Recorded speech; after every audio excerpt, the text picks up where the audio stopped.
Hi everyone, SpiderMan 1991 here, and it's time for my weekly comic review. Kind of had a busy week, so that's why this review's a little late. But alright, back to the main focus here.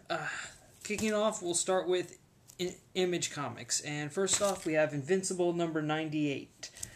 Alright, the issue opens up with Mark and Zandale having a conversation about with Zandale filling in as Invincible and all. Mark just tells him, go ahead and keep the costume, because now Mark's going to go back to the blue and black costume, which I actually like. I like the blue and black costume better than the yellow one, but anyways, he tells Zandale, yeah, go ahead, you can keep calling yourself Invincible and do the work for Eve, because Mark's kind of looking at more of the big picture rather than the day-to-day heroics. And so after meeting with Zandale, he goes off to meet with Dinosaurus, and Dinosaurus reveals that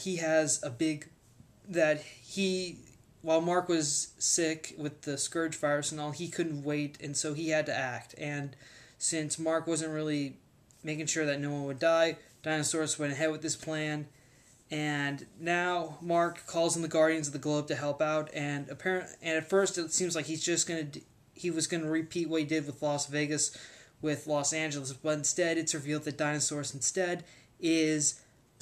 is pretty much melting the polar ice caps and starting to flood the world. And so, realizing this, Mark says that now Dinosaurus is going to kill everyone. Hence, the title here, The Death of Everyone. Alright, well, the polar ice caps are melting, and now everyone's going to have to suffer a big flood. I have to admit, this is a big opener. And I did like the conversation in the beginning. I did like how they did have the conversation between Zandale and Mark, but it wasn't really, them talking about. It wasn't really them, getting about. The focus of Zandale and of Mark deciding who's going to be Invincible wasn't really the big focus of the issue, which I liked. It was just like a few pages, you can go ahead and be Invincible, and that's pretty much it.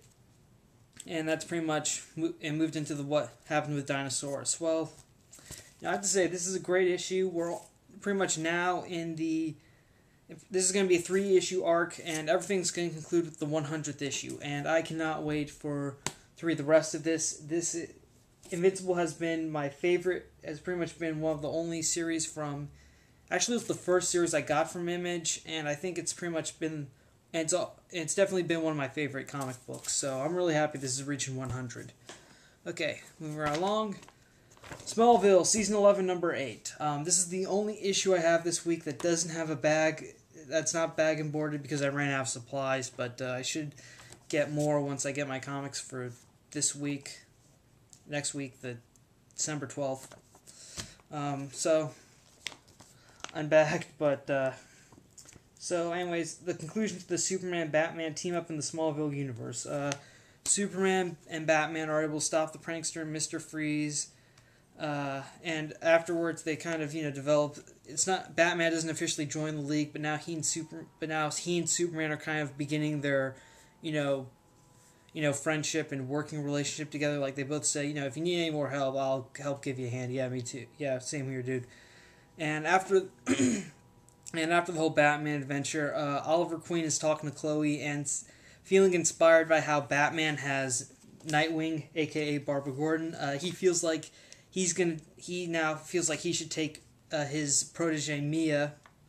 Mia is pretty much the Smallville form of the second Speedy, and he says that now he wants to take her into the field to be his sidekick. And also, when he tells Chloe this. Chloe reveals that she's pregnant, which again we saw in the final scene of Smallville, which was like in 2015 or something.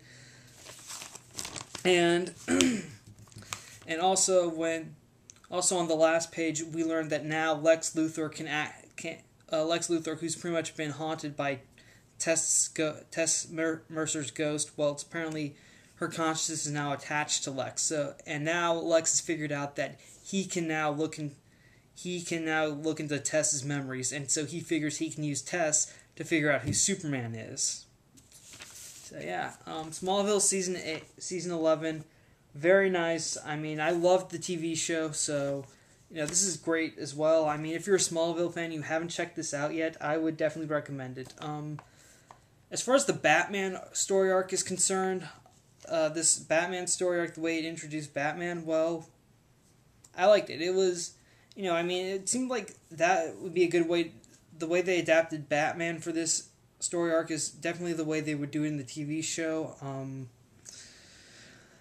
And also, it pretty much did what we expected it to do. I mean, it didn't make it 100% on Batman, which was good, and also it established that that Superman and Batman may have a few more adventures together. Overall, though, Smallville season 11, very nice. I definitely recommend this to people who love the show. All right, now for the actual DC universe, Animal Man number 15. Pretty much back in the past, we learned that William Arcade led Maxine to the Hunters 2, formerly 3, and her rot-possessed family. That's pretty much it for the flashbacks. Meanwhile, back in the present, aka Rot World, Frankenstein and his patchwork army show up and they help Animal Man and the hero and Black Orchid, Steel, and Constantine fight off Gorilla Grodd's army. Then, after dealing with the gorillas, they make their way to Metropolis, where they learn that apparently that's where a very powerful prisoner that the Rot keeps a very powerful prisoner who's too powerful, who's pretty much a big threat to them, i.e. the Rot, and also he's too powerful to be converted to the Rot side. So our heroes go to Metropolis and they find the prisoner. And at first, it's implied though that it's Superman, because even Steel says that what happened to Superman is pretty ambiguous, because after one fight, Superman was just gone. He wasn't dead. He wasn't turned into the Rot. He was just gone. And so when they go to Metropolis, they find the prisoner, but it's not Superman. It's a Green Lantern. But we don't know which Green Lantern. In fact, it might be a new guy. No idea. So, nice little cliffhanger there. I am a little curious about what happened to Superman in Rot World. But other than that, this story is progressing very well. We've only got 2 more issues. And Rot World, the entire event's gonna conclude in both Animal Man and Swamp Thing issues 17, which will happen in February. Animal Man, really great series. I mean, it's not your traditional superhero comic, but it's very impressive, something different, and I'm really glad I picked this up. It's amazing. All right, now for something that was just really not good. Action Comics number 15. All right, the story takes place involves 3 different points in time. In the past, we see Clark Kent with Lana Lang on his prom night, and that's also the night Jonathan and Martha Kent got in a car crash and they died. And it's implied that the fifth dimensional guy who's pretty much been gathering the anti-Superman army and trying to destroy Superman, Vindictives, may have had something to do with it. And also back in the present, Clark talks to his landlady, who's also the wife of Mr. Mxyzptlk. She tells him about the fifth dimension and about who Mr. Mxyzptlk was in Vindictix, and while she's explaining everything, she suddenly gets killed by Nimrod the Hunter, who you may remember from that whole Death of Clark Kent story arc. And so after Nimrod kills Mrs. N, the anti-Superman army shows up and they take Superman to a Red Sun planet, and on the Red Sun world, Superman is getting slowly depowered, and he's trying to outrun and hide from the anti-Superman army, but the issue ends with them finally catching him and getting ready to kill him. Now, when I say the story takes place in 3 different points, it's kind of like how the first issue of Thor: God of Thunder was written, but this one's a little more confusing, because, I mean, it felt a little ridiculous, with the involvement of the fifth dimension, and again, the co-feature in this does give you more detail about Mr. Mxyzptlk.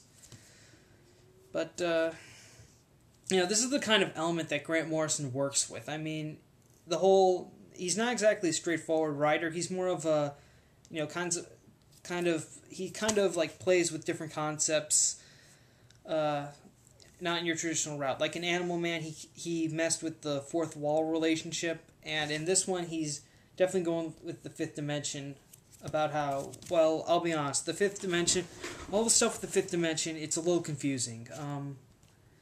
And the way the story was written, it was like 1 minute we were in the past, next we were in the present, then the not so distant future on the Red Sun world. It just felt a little confusing. Only have 2 issues left until Grant Morrison leaves Action Comics. Everything's going to conclude with Action Comics number 17. I have to admit, I enjoyed the first story arc, Superman and the Men of Steel. That was good, but I don't know, this stuff with Vindictus and the Fifth Dimension, the anti-Superman army, it's just, if the conclusion's not that good for me, then I'm not gonna say that the whole run wasn't really perfect. But I really hope that. But Grant Morrison's a good writer, and I think hopefully he can pull all this together. Okay, now it's time for Marvel, and I'm going to start.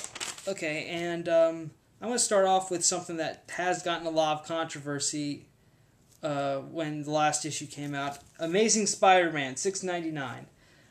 When 698 came out, everyone was pissed. Yeah, that is definitely the best way I can describe everyone's reaction. Most people's reaction was everyone was pissed off. If you follow Dan Slott on Twitter, he retweeted several responses he got that were just like, I can't believe you did this. You're ruining Spider-Man. Blah blah blah. And someone actually asked me why I didn't. Actually asked me that thought I hated it, and that's the reason I didn't review it that when it came out. No, I didn't review it because it was Thanksgiving week and I didn't have a review posted. Right, that's why I didn't review it. But if you want to know what I thought of it, I liked it. It was a good lead into what's going to happen in 700, okay? But anyways, back to 699. Last issue we pretty much got the perspective from Dr. Octopus and Peter Parker's body. Now, we're getting the perspective of Peter Parker in Doc Ock's body. So, Peter's in Doc Ock's dying body, and he is reliving several of Dr. Octopus's memories. And so, he figures out, and while doing this, Peter figures out how he can control the gold Octobot, which is in New York somewhere, mentally. So he controls the gold Octobot, uses it to help activate, set in motion one of Doc Ock's backup escape plans. And so so Peter initiates the plan, and it involves Hydro Man, Scorpion, and Taskmaster breaking him out of the raft and bring him back to one of his old hideouts. And when the 3 villains do this, though, they initially say that they have to break out 2 other guys because Doc Ock's plan was to break him and 2 other villains out to have a new Sinister Six, but Peter doesn't want that, so he just says, like, no, get me out of here, get me out of here. So they bring Dr. Octopus back to his old hideouts, and now the next phase is to capture Spider-Man. And when Trapster asks, dead or alive, Peter says, alive.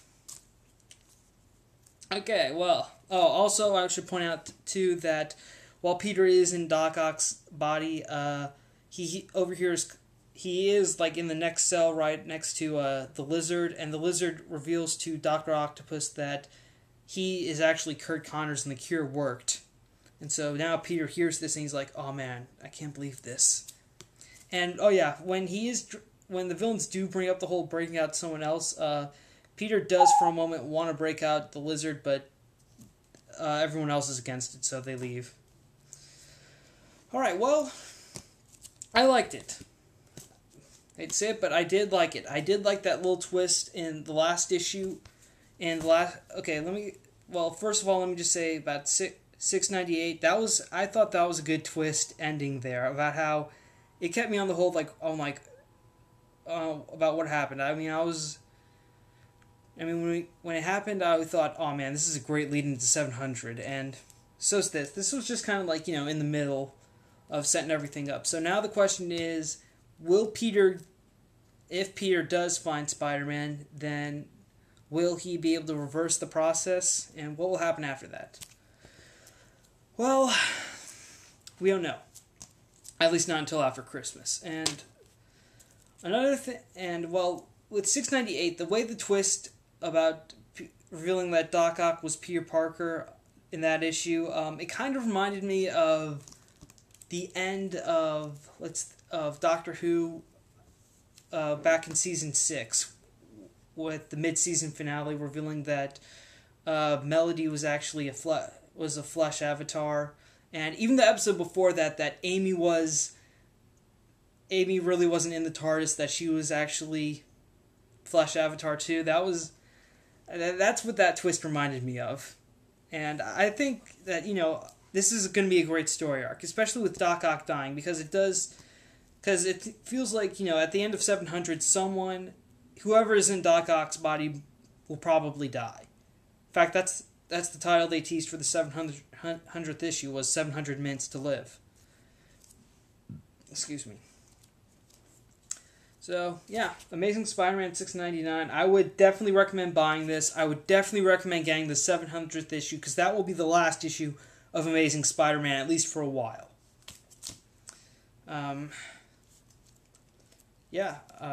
Still, and if you are... if you really think Dan Slott's going to ruin Spider-Man, come on. I mean, he's done ever since he took over. All I can say is, he gave us Big Time, Spider Island. I forgot the last arc. The time when Doc Ock threatened to burn out half the world. Okay, I forgot the name of the story arc. God, that was recent. That's how bad my memory is. Still, ever since Dan Slott took over, he's done an amazing job. I have faith that he is going to make the conclusion to Amazing Spider-Man awesome, and Superior Spider-Man will be great. Okay? Alright, moving on. Time for some Marvel Now issues. Iron Man number 3. Tony Stark locates another Extremis kit, except this time he decides to rather than go in with heavy equipment, he decides to test out his new stealth armor. And it's pretty good stealth armor. I mean, it gives him almost a complete camouflage and some complete visibility tech, and also some sort of holographic chameleon effect, so that he looks like one of the henchmen. However, these features don't really give him much firepower. I mean, the repulsor only has a max output of 10%. So Tony goes to the compound where he detects the Extremis tech, and when he gets there, though, we learn that the buyer, the guy who owns it, actually hired some of Tony's old rogues to help protect it. They were, in case you're wondering, it was Vibro, Firebrand, and the Living Laser. So Tony's able to take care of his rogues. Then when he confronts the buyer about this, he learns that the guy only got Extremis to help cure his daughter's cancer.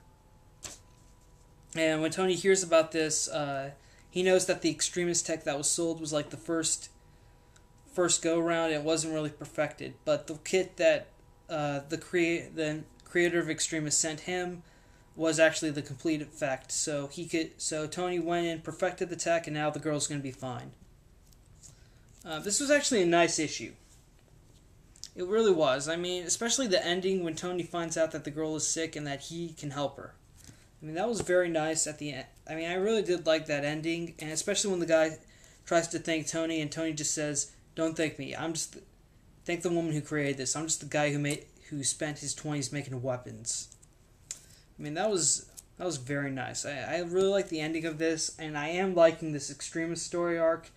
It's really amazing. It's a good story. I mean, Kieran Gillen is doing a great job on Iron Man. I would highly recommend this series, especially since it comes out twice a month. Alright, last comic. And this was something I initially wasn't going to get, but I don't know why, but I just decided to get it because I heard some people talking about it, and some people who had early reviews for it said it was amazing, so I decided to give it a shot. And it is Avengers number 1. Alright, so Bendis is off Avengers, and the new writer is Jonathan Hickman. And Hickman pretty much sets this up almost like he did Fantastic Four, which was like he reveals his whole what he has coming for him in like a few short panels. But then we get into what really goes on in this issue. And some new being known as Ex Nihilos has started evolving and terraforming Mars. The Avengers go to investigate. This team that's being sent, it only consists of the lineup from the movie: Captain America, Iron Man, Thor, Hawkeye, Hulk, and Black Widow. And pretty much it results in the team getting captured. Except for Captain America, who Ex Nihilo sends back to Earth as sort of a warning and message to the people of Earth not to interfere with his plans. And so when Captain America goes back to Earth, as soon as he recovers, he activates a protocol that he and Tony set up a month ago. And we see in flashbacks that both Steve Rogers and Tony had an idea to make sure the Avengers to help make sure the Avengers survive is to think bigger. And so now the issue concludes with Cap assembling a new team of Avengers that Tony had in place just in case of emergencies like this. And in case you're wondering what the lineup is, it's Captain America, Spider-Man, Wolverine, Falcon, Captain Marvel, Spider-Woman, and from New Mutants, Cannonball and Sunspot. Shang-Chi is on the team. And there's also a new Captain Universe, a new Smasher, a new hero goes by the name of Smasher, Manifold, who I believe is from Secret Warriors, Hyperion, and that's pretty much it. So, I have to say, not really bad. This is a good start off to the Avengers. I mean, I liked it. It really does show that the team that this is going to have a revolving roster by first they start off with the Avengers, pretty much people know from the movie, but then when Captain America has to call in a new team, he brings in some familiar faces, but he also calls in some new guys too, which was great, and I have to say I'm going to give the first story arc in this a try.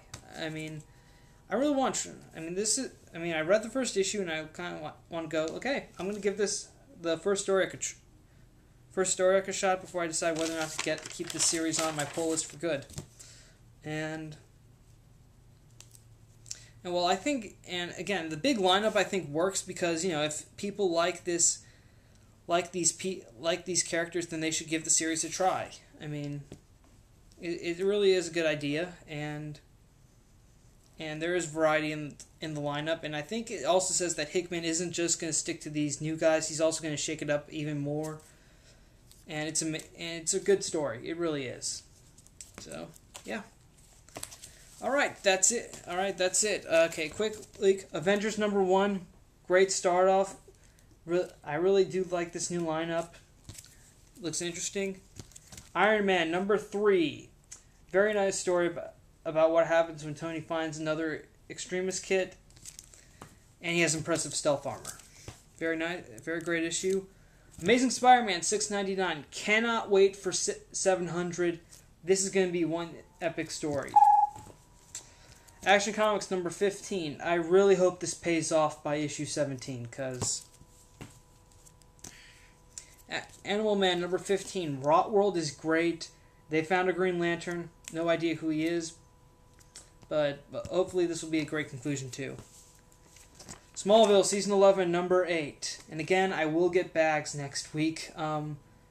Very great. Really liking how Smallville is able to live on in comic book form. And finally, Invincible #98. Very close to 100 issues. Really this is one of my favorite series. I'm really glad it's reached this milestone. Okay, that's it. Thank you for watching. Thank you for subscribing. Spider-Man 1991 saying see you later.